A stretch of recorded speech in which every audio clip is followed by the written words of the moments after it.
elk jaar pakken we elke keer andere bunkers. Dus ja, en deze keer gingen we naar Zeeland.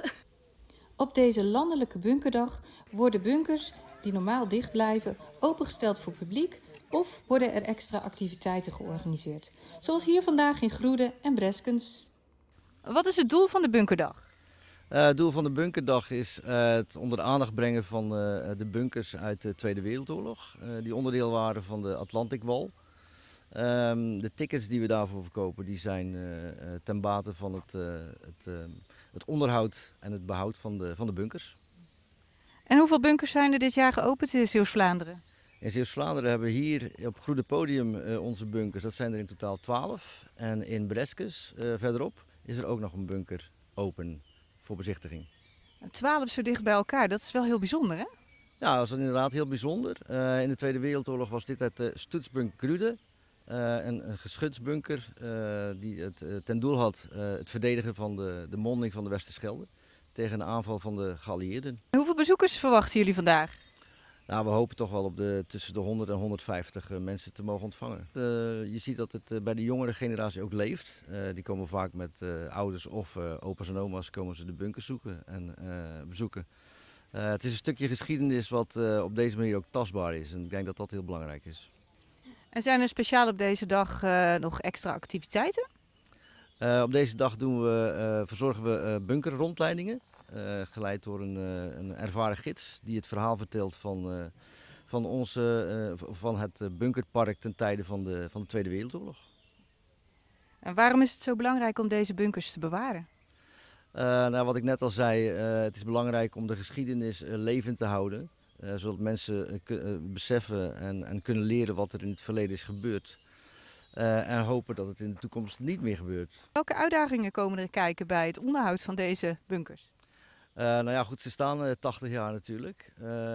Ze zijn wel stevig gebouwd. Het zijn betonnen kolossen. Maar om ze te onderhouden, schoonhouden en ja, goed bewaren dat vergt de nodige arbeid en investeringen. Zijn er wel eens bijzondere vondsten gedaan? Nou, er worden regelmatig nog vondsten gedaan. Hulzen worden gevonden, maar ook buiten de bunker zelf worden er regelmatig nog door middel van opgravingen worden de hulzen opgegraven hier in de buurt. Er is ontzettend veel gebombardeerd destijds en nog steeds vindt men daar de restanten van.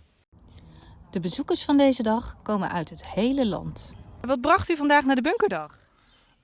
Ik ben geïnteresseerd in de geschiedenis van vooral ook Tweede Wereldoorlog en daarom ben ik vandaag bij de bunkerdag.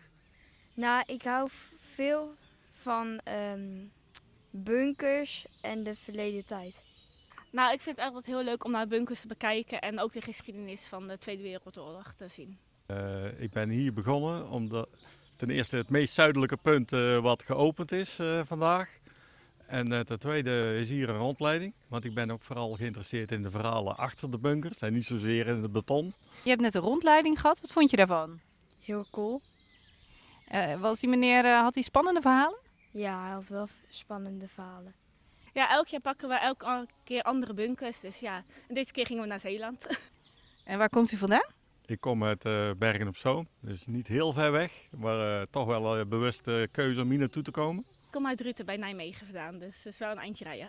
En wat vond je de meest indrukwekkende bunker vandaag? De munitiebunker. Wat is dat voor bunker? Dat is een bunker waar allemaal munitie in ligt voor wapens.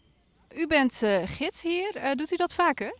Ja, vrij regelmatig. In de zomer zijn we hier iedere week op donderdagmorgen. En waarom weet u zoveel over deze bunkers?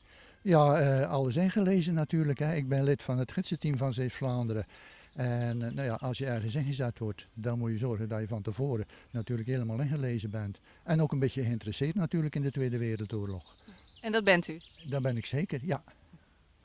Welke rol speelden deze bunkers tijdens de Tweede Wereldoorlog?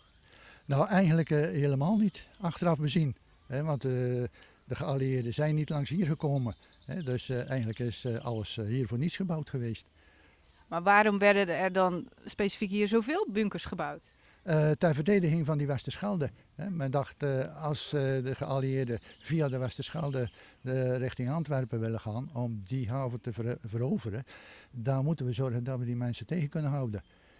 En daarom is hier dat hele bunkerdorp opgezet om 2 of 3 van die kanonnen hier te kunnen bedienen.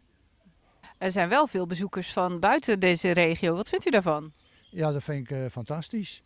Want zo krijgen we hier in Groede ook een klein beetje bekendheid. En niet alleen Groede, maar heel West-Vlaanderen, wat dat in de oorlog betekend heeft. Er is hier zwaar gevochten in september, oktober 1944. En eigenlijk wordt dat een beetje vergeten in de rest van Nederland.